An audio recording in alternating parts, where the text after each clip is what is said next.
bat, there are two great things about him. He's a great man of faith and a man of courage. First, about faith. You know, a man who was diagnosed a few years ago with stage 4 cancer involving the liver and another organ. And for a family, including ours, where that hits close to home, imagine having stage 4 cancer with very low chances of survival and just believing in the Lord and your chances, and here he is with us today. Just an amazing story of courage.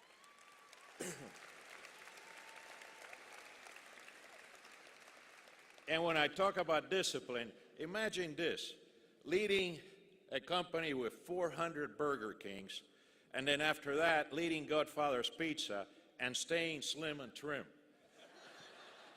I know if I had 400 Burger King stores, that'd be about 1,250 pounds and standing up here today. And so what an example of discipline. What really is an example of is a man who believed in the American dream, who came up by his bootstraps, worked his way up the ladder, and became one of the most successful businessmen in America.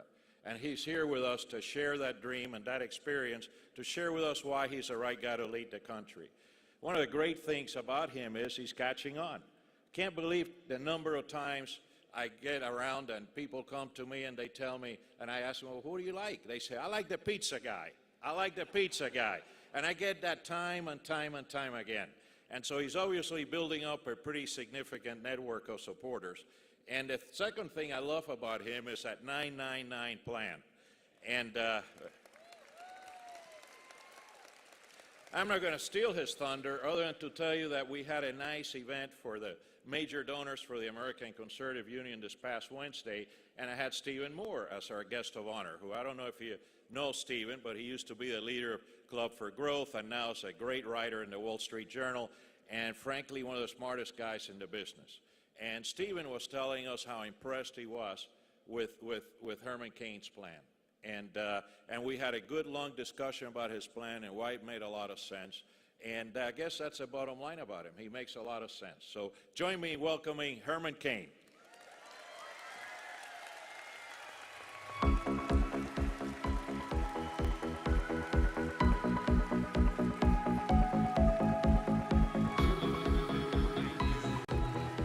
Thank you.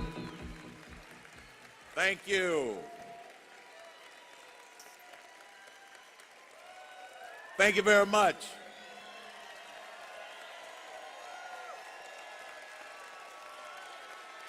Thank you.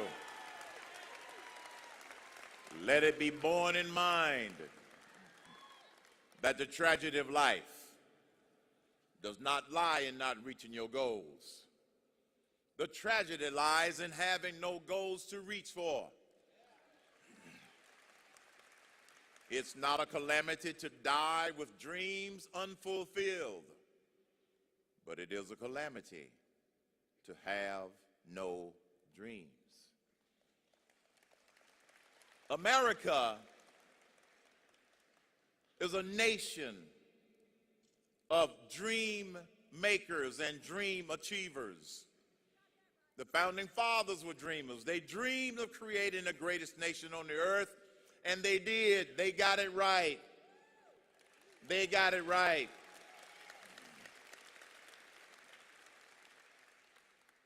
President Reagan described that dream as a shining city on a hill that all of the other countries looked up to. But of late, that shining city on the hill has started to slide down the hilltop.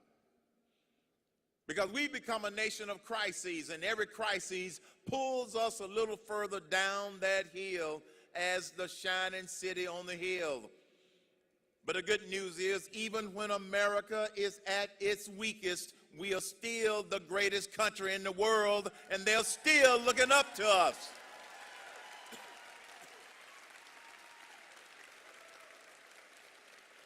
But we don't have to remain as a nation of crises.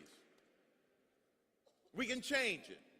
One of the greatest things about America is its ability to change, its ability to be resilient, its ability to fix its problems. And our greatest crisis is a severe crisis of leadership in Washington, D.C., in the White House. Our biggest crisis.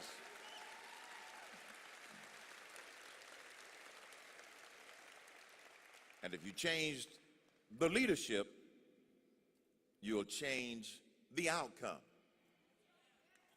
We're not going to get a different outcome until we change the leadership, and that's what you do, and that's what I do. And next to national security, the greatest challenge we have is this economy. So goes the economy, so goes the solution to so many other problems. A lot of people like to talk about China and the threat that we have from China. That China is doing this and China is doing that. Well, let me tell you what the Cain strategy is relative to dealing with China on all of these issues. It's three simple words: outgrow China and the rest of the world, and we won't have to look back.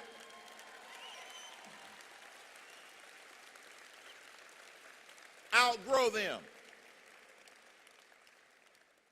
So how do we do that? We have an economic crisis. We have an economic crisis, and the plan that the president put forth is not putting fuel in the engine, which is the business sector. My plan does. I call it 999. The 999 plan. The first thing that we do in order to get the 999 plan going is we throw out the current tax code.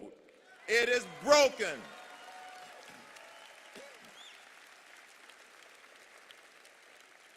You know, sometimes you can't fix something, and it can't be fixed. 999. We impose a 9% business flat tax, a 9% personal flat tax, and a 9% national sales tax, and it replaces all corporate taxes, all personal income taxes, other than that new 9, other than the new 9.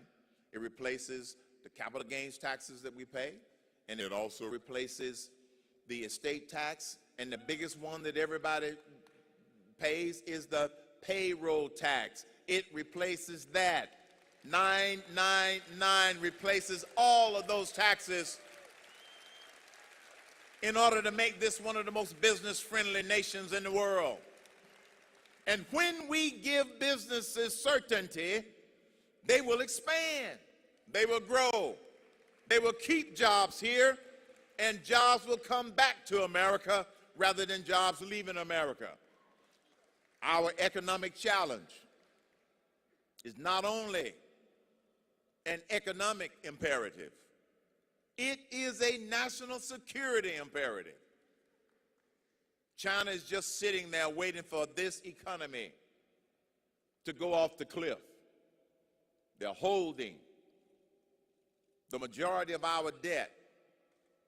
And if our economy collapses, that is exactly the weak point that they want us to be.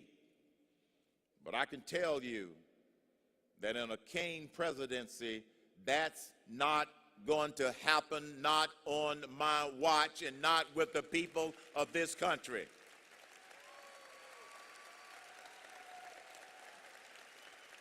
And here's how we make that happen. Three simple things. Stay informed. Stay informed. That's why you're here. That's why you get on the internet. That's why you talk to your friends and neighbors. You got to stay informed. Because many of you have heard me say, stupid people are ruining America. Don't be amongst the stupid. Stay informed. Secondly, stay involved. Some people want you to believe that what you do as part of this movement doesn't matter. Oh, yes, it does. The reason that they want to call you names and call me names, yeah, I could call a few names too. Imagine that. It's because they want to intimidate us into not letting our voices be heard. And the last time I checked, according to the founding fathers, when they talked about those unalienable rights of life, liberty, and the pursuit of happiness, If you keep reading that same document, it went on to say that when any form of government becomes destructive of those ideals, it is the right of the people to alter or abolish it. We've got some altering and some abolishing to do. It's our right.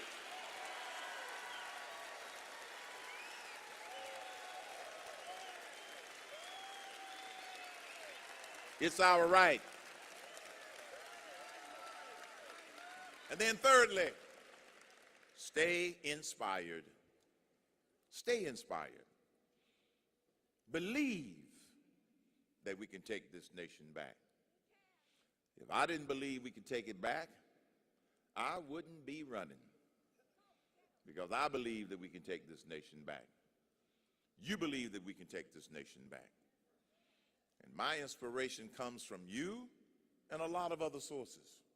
But one of my biggest inspirations, the fact that I saw the face of my first grandchild in 1999. The first thought that went through my mind was, what do I do? What do I do to make this a better nation and a better world? I didn't know the answer then. I didn't know that it meant running for president of the United States of America. But when you are a man of faith, you know that in life there's your plan and then there's God's plan. I'm listening to God's plan right now.